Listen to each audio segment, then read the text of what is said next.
ଚୁଲିରେ ତିଆରି କଖାରୁ ଡଙ୍କର ରାଇ, ସେ ବି ପୁଣି ଗାଁ ଷ୍ଟାଇଲରେ। ଥରେ ଖାଇଲେ ବାରମ୍ବାର ଖାଇବାକୁ ଇଚ୍ଛା ପ୍ରକାଶ କରିବେ। Hello everyone, welcome to my YouTube channel Sona's kitchen. ତ ଯଦି ଚ୍ୟାନେଲରେ ନ୍ୟୁ ଥିବେ ଭିଡ଼ିଓକୁ ଲାଇକ୍ କରି ସେୟାର କରିବେ ଓ ସବସ୍କ୍ରାଇବ୍ ମଧ୍ୟ ନିହାତି ଭାବେ କରିବେ। ତ ଏଠି ଦେଖନ୍ତୁ ଡଙ୍କ ରାଇ ପାଇଁ କଖାରୁ ଡଙ୍କ କେତେ ସୁନ୍ଦର କଷି କଷି ଆସିସାରିଛି। ଡଙ୍କ ରାଇ ପାଇଁ ମୁଁ ଏଠି ନେଇଯାଇଛି କିଛି ବାଇଗଣ, କିଛି ଆଳୁ ଆଉ କିଛି କଖାରୁ। ନେଇ ସାରିଲା ପରେ ଆମେ ଏଥିପାଇଁ ଗୋଟେ ମସଲା ପ୍ରସ୍ତୁତ କରିବା, ଯେଉଁଥିରେ ରହିବ କିଛି ରସୁଣ, କିଛି ଅଦା, କିଛି ସୋରିଷ, କିଛି ଜିରା ଆଉ ଶୁଖିଲା ଲଙ୍କା।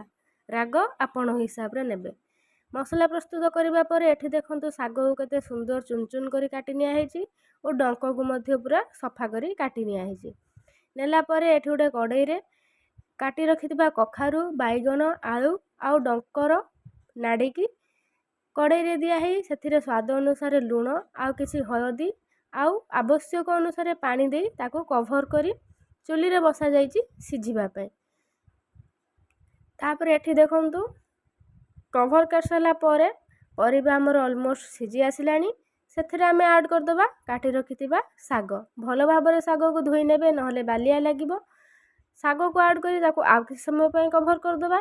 ଏଠି ଦେଖନ୍ତୁ 5 ମିନିଟ୍ ପରେ କଭର କାଢ଼ିଲା ପରେ ଶାଗ ଆଉ ପରିବା ଆମର ପୁରା ପରଫେକ୍ଟଲି ସିଝି ସାରିଛି।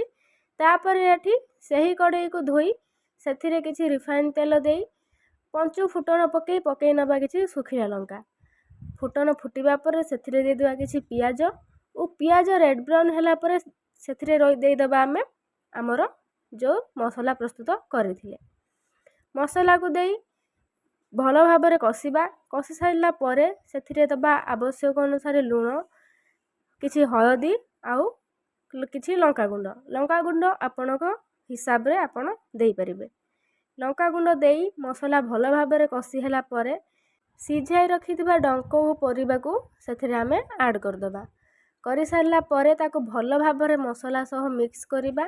ପୁରା ଏପଟ ସେପଟ କରି ଭଲରେ ମିକ୍ସ କରିବା, ଯାହାଦ୍ୱାରା ମସଲା ସହ ପରିବା ଭଲ ଭାବରେ ମିଶି ଯାଇପାରିବ।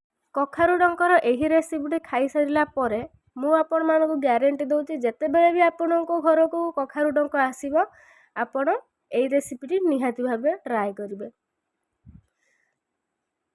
ଏଠି ଦେଖନ୍ତୁ ତରକାରୀ ଆମର ଅଲମୋଷ୍ଟ ହେଇ ଆସିଲାଣି। ଏହାକୁ ଆପଣ ପଖାଳ କିମ୍ବା ଗରମ ସହ ନିହାତି ଭାବେ ଟ୍ରାଏ କରିବେ। ଏଠି ଦେଖନ୍ତୁ ରେଡ଼ି ହେଇଗଲା ଆମର କଖାରୁ ଡଙ୍କର ରାଇ। ଆଶା କରେ ଭିଡ଼ିଓଟି ଆପଣମାନଙ୍କୁ ବହୁତ ଭଲ ଲାଗିବ।